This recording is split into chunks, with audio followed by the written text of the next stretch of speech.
Hello everyone, and welcome to, or back to, the channel. I've been playing The Elder Scrolls Castles for about a month since it came out. This game is certainly not perfect, and many of the criticisms that it's received are absolutely valid, such as issues with the art design, or a severe lacking in unique character models and armor and weapon models. However, one of the criticisms that I don't necessarily think is fair is that this game is way too pay to win. To show that you can have a perfectly good time with this game without spending any actual money on it, I'm going to attempt to beat it without spending a single dollar.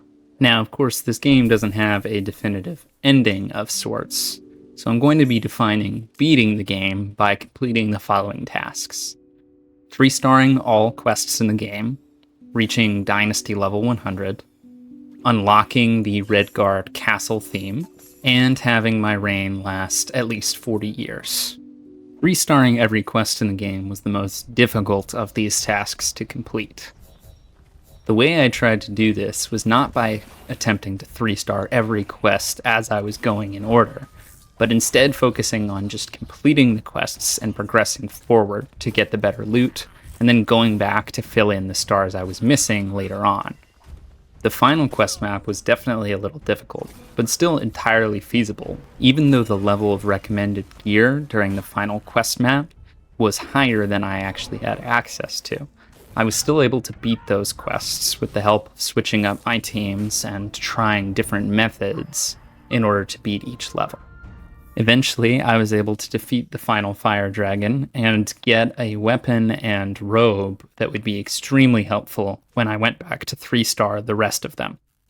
The fiery meteor strike ability helps with 3-starring even some of the toughest earlier missions.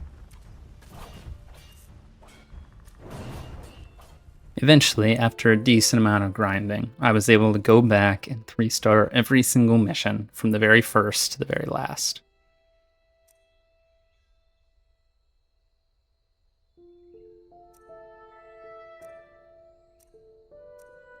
While working to complete all of those quests, my reign years kept going up, and I kept completing every event that I had the chance to, collecting more Atronite. This game has fairly consistent events. Pretty much every other day there's a new event going on that gives fairly good loot, as well as Atronite, gems, and new characters for your castle. With all the gems that I collected along the way, I was also able to purchase a legendary character directly from the shop. I hadn't even saved up all of my gems for this case. I had already spent some of them on legendary packs and the Adoring Fan. I was able to get all of this without spending any money on the battle pass or on any chests of gems. By that point, I had also collected enough Atronite to buy the Redguard Castle theme. This is the game's most expensive individual cosmetic item that completely overhauls the look of your castle, and it can still be fairly easily obtained, even without spending any actual money on the game. The Redguard Castle theme completely changes both the interior and exterior of your castle, as well as changing the surrounding area to look more like Hammerfell as opposed to High Rock.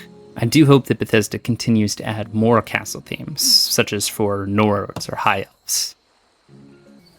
I completed the final objective on my list when, after 41 years, my king dramatically died on the throne. His eldest daughter, Fedea, and the heir apparent then took the crown as the next queen of my kingdom. I want to thank you all so much for watching this short video. I'd say if you enjoyed it, please consider giving it a like, and if you'd like to see more content like this, please consider subscribing to the channel. Thank you all again, and I hope to see you in the next one.